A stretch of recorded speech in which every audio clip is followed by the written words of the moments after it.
N-in neçə natural qiymətində verilmiş bu kəsri natural ədəddir. Əvvəla bu kəsrin natural olması o deməkdir ki, surətdə olan bu ifadə, yəni n-ə tam bölünür. N-ə tam bölünməsi onun hər bir həddinin, yəni bu cəmin, düz indi biz tapa bilmərik də bu cəmi.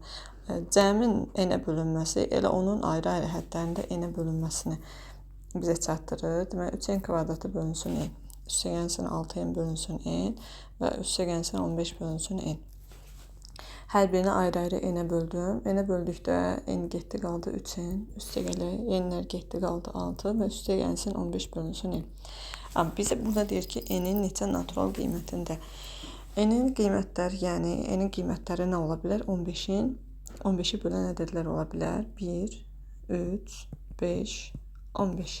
Bizdə burada şərtdə natural dediyinə görə biz sadəcə onların müsbətini götürürük. Amma tam ədədlər desəydi, biz onların mənfilərini də götürəcəkdik. Neçə tam qiymət, natural qiymətində dedikdə 4 natural qiymətində ödəyir.